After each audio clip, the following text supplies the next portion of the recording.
Welcome to another episode of the Pennsylvania Historical Markers series.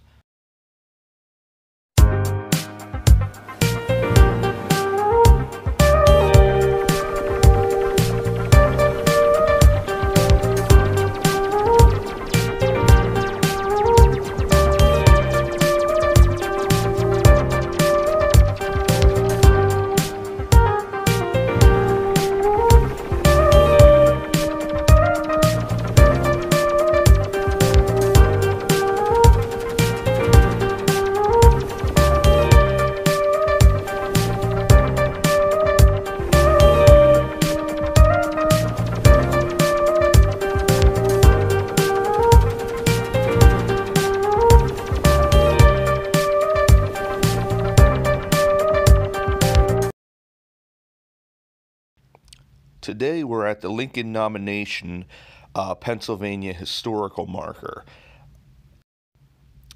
This marker is located in Honesdale, Pennsylvania in the Poconos. This was a place that the people that supposedly were here were at quite often. Poconos is very much a tourist destination today. Even back then, it was just the beauty of the area. Brought a lot of people here. So at this house that we're going to look at in Honesdale is where this sort of the meeting of the minds happened. In May 1859, Horace Greeley met with notable political leaders to create a boom to nominate Abraham Lincoln for president. The events that ensued at the Republican National Convention in Chicago paralleled the strategy planned at the parley held in this building. So let's talk a little further about this. The main player in this is, as it mentioned there, is Horace Greeley. He was a prominent newspaper editor from New York, and he came frequently to the northeast corner of Pennsylvania, visiting both Pike and Wayne counties in this area as the Poconos. He's there in the early 1840s. He had helped sponsor an experimental socialist community called Sylvania. The area was a familiar vacation spot for middle-class families from New York or New Jersey. According to local tradition, the meeting to plan Lincoln's future took place in Honesdale in 1859 at the law office of Samuel Dimmick, a local political figure and popular tavern owner. Also, in Jim Thorpe, whether they're related, I'll have to look up a little more. There is a Dimmick house, and he was a representative in Pennsylvania. So I'm not sure if it's the same man or not, but I wouldn't be shocked. Now, unfortunately, the local tradition, which at times there are several of these Pennsylvania historic markers that aren't entirely accurate. Whether this meeting actually happened in reality or not, it's sort of not known. There may have been a political meeting that happened in northeastern Pennsylvania to plot strategy for the 1860 Republican Convention. Horace Greeley may have attended it, but it was definitely not his intention to boom Lincoln for president. He recalled that he had endeavored to fix on the proper candidate for president for months before the convention, but remembered clearly that Lincoln was not his preference. He said, "My choice was Edward Bates of St. Louis," he noted in his memoir. Bates was a well-known lawyer, a former congressman, and someone who was considered acceptable to the Know Nothing movement, which was an anti-immigration faction popular in the North. But he was too old, nearly 70, and he had spent most of his career behind the judge's bench and not on the political stump. The Republicans had a new party and wanted a fresh face. The front runner for their nomination was Senator William Seward, a Republican from New York. He and Horace Greeley had once been close allies, but the eccentric editor had fallen out with him, and by 1859 was trying desperately to make sure that his former friend got defeated. He was pleased with Abraham Lincoln's selection, but was not a prime mover behind that decision. So how much of this is truth? How much of this is sort of local legend that went into historical fact, even though it probably isn't? But this is the home that you see there.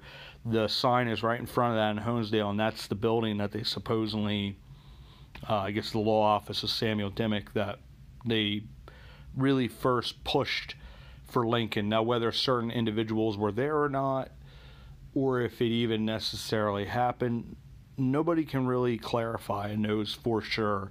And in fact, it seems like sometimes some of the facts go away from that. But whether it is or not, it's an important part of history, an intriguing part of history, of how the political maneuvering happened, the people in power that were behind this nomination. And this was a new political party.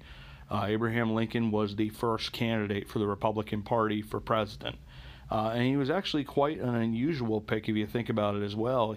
He had only, I believe, served one term as a U.S. representative and then was defeated. So he wasn't a choice that you would say, this is obvious. And he wound up being quite the great president. And even that, there's some controversy just simply because of sort of some of Abraham Lincoln's beliefs in regard to slavery, how he felt before. And we as people can evolve, but how much of it with emancipation is like that was actually a political move, I don't know, because like he married Mary Todd, and her family owned slaves in Kentucky, I believe it was. It might have been Tennessee. I can't really off the top of my head remember exactly, but so it's one of those things. History can be interesting, but you can look at how the Union was preserved. There were certain things about how the Union were preserved with certain presidential wartime powers that were most likely, I think, we would really look at as overreach.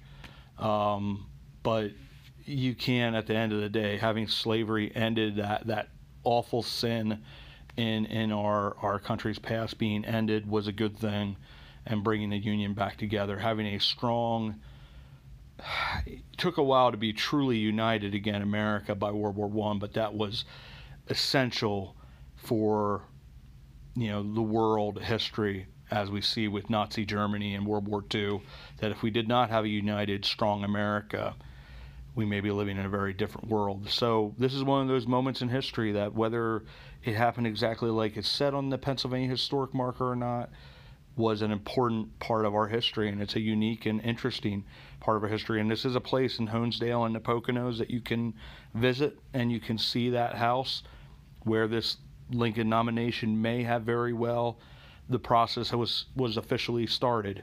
So as always, I want to say thank you for coming along, and I want to say thank you to Colleen of Colleen Unvarnished.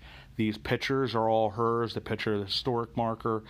This is another viewer-submitted video, so thank you to Colleen for submitting this. This is something I've been looking at doing for a little while, and today just seemed like the right day to do it. So we might get a couple more viewer-submitted videos here in the coming days, just because weather and that type of stuff. But thank you as always, and we will see you all about town.